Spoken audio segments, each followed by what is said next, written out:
지난주 유난 회담 이후 이 유난 갈등이 정말 너무 갈 때까지 가는 거 아니냐. 이런 얘기가 나오니까 원로들께서 조언을 하는 분위기입니다. 이명박 전 대통령이 이상득 전 국회 부의장 빈소에서 그 한 대표를 만나서 나도 박근혜 전 대통령 불편했지만 제 집권 위에 박 대통령을 지지했다. 이런 얘기를 했습니다. 저는 그 이명박 대통령이 윤석열 대통령한테 할 얘기를 지금 그 한동훈 대표한테 한 것 같아요. 왜냐하면 당시에 현재 권력이 이명박 대통령이었고 미래 권력이 이제 네. 당시 박근혜 대표였거든요. 그래서 내가 대통령이던 시절에 차기 대선 후보를 내가 지원했다 이 얘기잖아요. 그러면은 입장으로 치면은 이 얘기를 그대로 윤석열 대통령한테 전해주면 되는 거예요. 나도 뭐 그 박근혜 대통령이 당시 뭐 차기 대선 후보인 박근혜 대통령이 마음에 안 들었지만 그러나 나는 지원했다. 그런 말인 건데 이거는 한동훈 대표한테 할 얘기가 아니라 이명박 대통령한테 하고 싶은 얘기를 따로 만날 기회가 없으니까 한동훈 대표한테 평소에 담아둔 얘기를 했기 때문에 윤석열 대통령이 이 얘기를 잘 귀담아 들으면 되는 거죠. 제가 알기로는 정진석 비서실장이 이명박 전 대통령을 뵀거든요. 그때 네. 이명박 전 대통령이 여당이 하나된 힘으로 대통령을 도와야 된다 얘기를 했습니다. 그렇기 때문에 이게 뭐 한동훈 대표한테 혹은 뭐 대통령한테 누가가 뭐 힘을 실어줬다. 뭐 누가 소위 말해서 표현이 그렇지만 누가 잘났고 누가 못났다 그런 건 아니고요. 저는 여튼 전직 대통령으로서 지금 상황에 대해서 뭔가 현명하게 해야지. 결코 정권 교체가 이루어지면 안 된다. 그런 것들을 말씀을 하신 그런 거 보고 이런 한마디에 대해서 뭐 한동훈 대표 측이나 대통령실에서 우리한테 힘을 실어줬다. 이렇게 되면 진짜 아닌 것 같습니다. 차제에 우리 원로들께서 네. 좀 나서셔서 여러 가지 갈등을 또 수습하고 또 여야 또 당정 이런 부분에 대해서 지혜를 주시면 어떨까 하는 생각이 저는 그러니까 이게 뭐 야당과 여당과의 관계도 그렇지만 의회 정치라는 것이 보면 그 법에 의해서 하는 것보다는 대화와 협치, 그다음에 어르신들의 경륜, 이런 관행 이런 것들이 그냥 갑자기 이루어진 건 아니지 않습니까? 네. 다 그때도 힘들었어요. 그때도 되게 힘들었는데 이러이러한 상황 속에서 접점이 이루어졌는데 지나치게 수에 의존하거나 아니면 표대결이나 그런 쪽으로 하다 보면 뭐 정치라는 것들이 설 공간이 없어지는 거 아닌가 그런 생각을 해요. 네. 자, 근데 이런 가운데 이제 유난 갈등이 좀 약간 잠복해 접어들 수 있다 네. 이런 얘기들도 좀 보이는 게 어제 한동훈 대표가 그 청년 당원들과의 영면접 행사장에서 나는 대통령 개인에게 반대한 게 아니다. 그러니까 변화를 수용해야 한다는 그런 측면이라고 얘기를 했단 말이에요. 그럼 최 소장님 이렇게 좀 말하자면은 그 대통령과의 관계에 좀 회복의 신호로 봐야 되나요, 이거는? 어제 한동훈 대표가 했던 이제 국민의힘 쪽에 2030들이랑 같이 이제 네. 2030 세대랑 이제 간담회하다가 나왔던 얘기인데요. 그 이제 정확한 내용은 그거죠. 개인적으로 반대하는 것이 아니라 공적으로 반대하고 네. 있다. 이거기 때문에 그러니까 공적으로 어떤 사감을 가지고 반대하는 게 아니라 그리고 대통령 개인에 대해서 반대하는 게 아니라 당 대표라는 지위 또는 이제 보수 정당의 대표라는 지위로 반대를 하고 있는 거기 때문에 이걸 좀 개인 대 개인의 문제로는 이해하지 말아달라. 네. 그리고 넓게 보면 이제 보수의 뭐 입장을 대변해서 한다는 얘기로 봐야 되기 때문에 뭔가 화해 국면이 된다기보다는 네. 그리고 지금 이 한동훈 대표가 그 7월 말경에 이제 등장을 한 뒤로 그동안 쭉 보면 뭐 의정 갈등이나 의대 증원 문제라든가 뭐 김건희 여사 나이 문제라든가 그다음에 이제 이번에 그 여러 가지 이제 김건희 여사를 둘러싼 논란이라든가 이런 거에서 실은 이번에 그 이 윤석열 대통령과의 그 면담이든 차담이든 그 강의에서도 실은 좀 약간 이례적이긴 했어요. 네. 만나기 전에 보통은 얘기를 절제하는 게 일반적인데 여론에다가 김건희 여사 라인에 대한 정리를 공개적으로 요구한다든가 요구사항을 다 언론에 얘기했다 그럴까요? 제가 보기에는 한동훈 대표는 윤석열 대통령이 어차피 들어주지 않을 거로 생각하는 것 같아요. 그래서 차별화 그 자체에 좀 약간 강조점을 두고 나는 윤석열 대통령과 생각이 다르다라는 메시지를 계속 주고 있고 그리고 바로 그날 이재명 대표랑 회담도 받았거든요. 근데 그거는 역시도 나는 이재명 대표 생각에도 동의하지 않는다라는 문제를 가지고 양쪽 모두와 차별하는 이중 차별화 전략. 이중 차별화 전략. 이게 제가 보기에는 아예 그냥 그 당대표의 어떤 전략적 기조를 가지고 하는 게 아닌가라는 생각이 듭니다. 본인의 선일 수도 있지만 또 해석을 우리 소장님께서 해주시니까 그럴 수는 있다고 보는데 저는 어떻게 보면 그 한동훈 대표가 대통령에 대해서 20년 직이기 때문에 누구보다도 본인이 잘 안다고 네. 그렇게 얘기를 하지 않습니까? 근데 저는 그 부분에 있어서 조금 생각을 달리합니다. 뭐냐면 누군가를 그렇게 이해한다는 게 자칫 오해할 수 있습니다. 그리고 검사 시절에 내가 한동훈 대표를 알고 윤석열 대통령을 안다는 건 큰 의미가 없어요. 지금 둘 다 정치인입니다. 네. 그렇다면 알아가야 되는 겁니다. 다를 수 있다는 것도 인정을 해야 되고 왜 다른 얘기가 나오느냐 그 문맥을 봐야 되는 거고 그 두 분 사이에 주변에 또 다른 사람들이 있습니다. 언론이 또 해석을 하지 않습니까? 그렇기 때문에 이게 하나의 워딩을 하더라도 굉장히 복잡해요. 그러니까 이번 같은 경우도 그러니까 본인은 공적인 게 더 중요하다. 네. 내가 사감을 가지고 한 게 아니라고 얘기를 하지만 저는 이렇게 굳이 계속 말씀을 하시는 게 도리어 대통령은 굉장히 사적인 영역에 머물러 있다. 그런 쪽으로 또 비춰질 여지가 빌릴 있거든요. 가능성이 예. 있는 그래서 쪽으로. 저는 네. 한동훈 대표가 말씀하신 것 중에서 이해가 가는 측면이 있는데 예를 들어서 자기가 보수 정당의 CEO다. 네. 나는 뭐 사적으로 그런 게 아니다. 네. 이게 일종의 배신자 프레임 관련해서 의식을 하는 거거든요. 전 굳이 그러지 않으면 좋고요. 그러니까 예를 들어서 제가 이 정부 성공을 위해서 이 정부가 성공해야지 저도 성공하는 거 아닙니까? 이렇게 편하게. 그다음에 민주당이 이재명 대표의 이 탄핵 제가 온몸으로 막겠습니다. 이렇게 좀 편하게 네. 좀 강하게 얘기했으면 좋겠습니다. 근데 굉장히 공과 사를 나누는 것 같지만 본인은 그렇지 않다는 걸 애써 부인하시는 거거든요. 굳이 그렇게 안 하셔도 됩니다. 네. 자, 오늘 국민의힘 총선 백서가 발표됐습니다. 총선 패배 201일 만인데요. 이 시점에서 나왔는데 내용들이 조금 일부가 공개됐죠. 네. 다는 아니고. 네. 어떤 내용들인지 한번 볼까요? 일단 총선 패배 원인으로 불안정한 당정 관계, 미완성의 시스템 공천, 승부수 전략 부재, 효과적 홍보 콘텐츠 부재, 당의 철학과 비전의 부재, 기능 못한 싱크탱크 여도연구원 등등이 나와 있습니다. 어떻게 보셨습니까? 이게 우리가 이제 백서가 양상이 여러 가지가 있을 수 있는데 백화점식으로 막 열거하면 또 다 맞는 말이기도 하고 다 틀린 말이기도 하거든요. 그러나 실은 국민의힘이 총선을 맺었는지는 그 당시에 국민들 사이에 또는 여론들 사이 흐름상으로 이미 다 나왔었거든요. 네. 윤석열 대통령께서 김건희 여사 문제를 당시에 좀 이렇게 박절하게 정리하지 못했던 게 가장 큰 요인 중에 하나였었고 또 하나는 이종섭이어서 최혜병 둘러싼 논란이 있는 이종섭 전 국방부 장관을 당시에 호주 대사로 임명하면서 여론이 확 불이 붙었던 거고 황상무 논란이 있었는데 역시도 이제 조기에 그걸 수습하지 못했기 때문에 그다음에 이제 윤석열 대통령 본인이 이슈를 키웠던 대파 논란 같은 게 있었거든요. 그래서 2월 말까지는 이제 민주당과 국민의힘 사이에서 국민의힘이 약간 이제 앞서는 여론사가 형식적으로 더 많이 나왔었는데 3월 첫째 주, 둘째 주가 거치면서 여론이 확 뒤집어졌었거든요. 네. 그때 있던 사건이 이종섭 전 국방부 장관, 대파 논란, 황상무 사건이기 때문에 이 세 가지 사건의 공통점은 다 용산발 논란들이에요. 그래서 지금 총선 백서에 뭐 친한계와 친윤계 갈등이 있긴 하지만 가장 정직한 그 당시에 있었던 걸 정직하게 하면 윤석열 대통령 때문에 총선이 뒤집어진 게 가장 결정적이었다 봐야 되는 거죠. 그런 핵심적인 그리고 국민들은 다 알고 있고 여론조사 흐름상으로 다 집계되는 거는 좀 이제 그냥 뭐랄까 이렇게 용산을 의식해서인지 아닌지는 모르겠지만 누락돼 있기 때문에 그냥 지금은 의례적이고 백화점스러운 백서로 볼 수밖에 없지 않나 이런 생각이 듭니다. 근데 이제 TF위원장인 백서 TF위원장인 조정은 의원이 이 백서 나 혼자 만든 게 아니고 누굴 비난하기 위해 쓴 것도 더더욱 아니고 그래서 이 백서를 비난하는 것은 그들의 헌신과 애정을 외면하는 것과 같다고 얘기를 했는데 한동훈 대표가 백서보다도 사실은 국민의 판단이 더 중요하다는 약간 좀 해석의 여지가 있는 발언을 했는데 이건 어떻게 보세요? 그러니까 백서가 그러니까 오랜 기간 관련된 분들을 인터뷰를 통해서 했기 때문에 그분들의 어떤 입장에 대해서 폄하하는 거는 적절하지 않다고 봅니다. 네.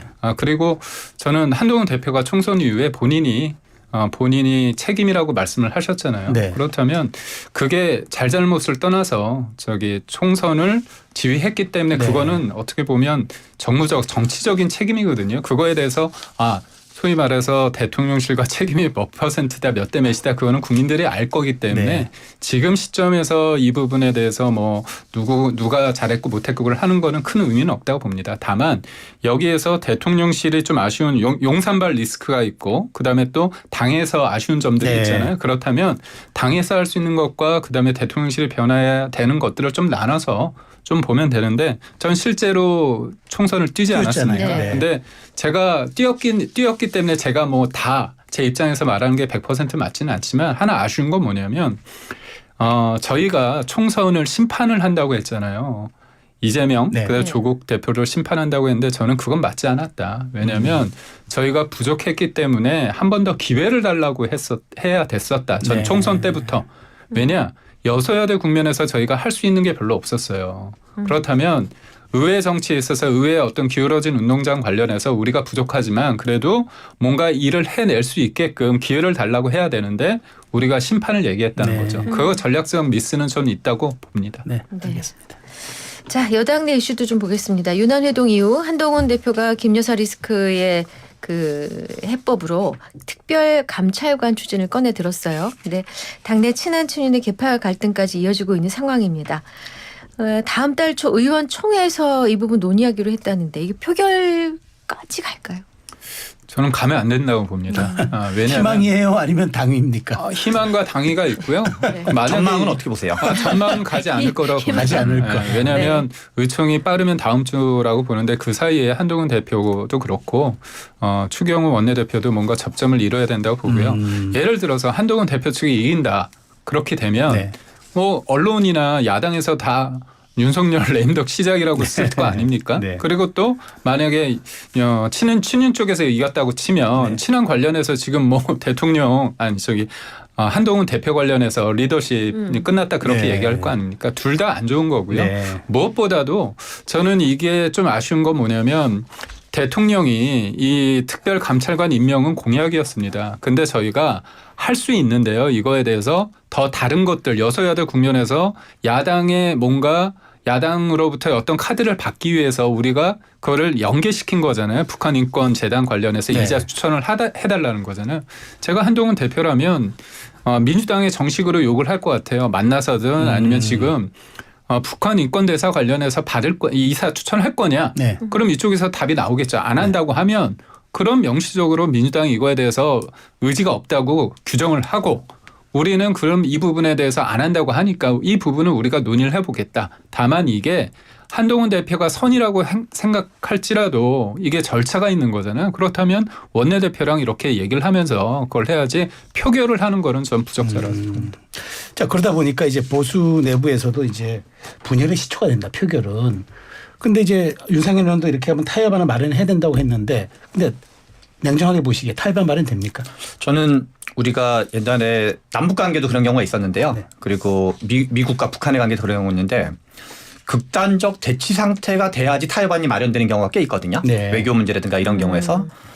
그래서 실은 지금 우리가 책임이라는 거는 권력의 크기랑 저는 항상 책임의 크기가 연동된다 생각을 네. 해요. 그래서 현재 윤석열 대통령과 민주당으로 치면 윤석열 대통령의 권한이 훨씬 더 크다고 봐야 되고 그리고 윤석열 대통령과 한동훈 대표를 봐도 윤석열 대통령의 권한이 훨씬 더 크다고 봐야 되거든요. 네. 대한민국은 또 대통령제냐 행정부 권한이 엄청 많이 몰려있기 때문에 그래서 가장 큰 책임이 있는 건 너무나 명백하게 윤석열 대통령이 생각을 하는데 윤석열 대통령이 생각이 바뀔 의지가 거의 없는 거거든요. 네. 그냥 돌을 던지든 마든 여론이 뭐 20%가 뭐 다운되든 아니든 별 신경을 안 쓰는 걸로 여지껏 보여진 측면이 많기 때문에 그런 점에서 지금 한동훈 대표 입장에서는 이거를 무슨 뭐 성공하는 정부한다는 것 같이 폭망하는 거랑 비슷한 거기 때문에 그런 나름에서 대선까지를 내다보고 이중 차별화 전략을 계속 하고 있는 거고 나는 윤석열 대통령이랑도 다르고 이재명 대표랑도 다르다.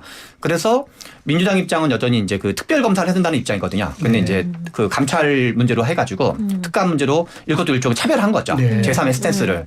그런 점에서 저는 이렇게 극단적 표결까지 가다 보면 오히려 용산에서는 그동안은 지금 무반응이었다가 네. 용산에서도 이거는 타격이 있을 거거든요. 이렇게 나오든 저렇게든 타격이기 때문에 극단적 대치 또는 벼랑 끝 협상으로 가는 게 오히려 타협점이 만들어질 가능성이 높다라는 생각이 듭니다. 네. 사실 보수 내부에서도 특감이냐 특검이냐 요거 놓고 의견이 엇갈리는데 윤상현 의원은요. 특감이 당내에서 좌절된다 그래도 김건희 여사 특검법 재표결에서 이탈표는 많지 않을 거다. 이런 전망을 내놨습니다.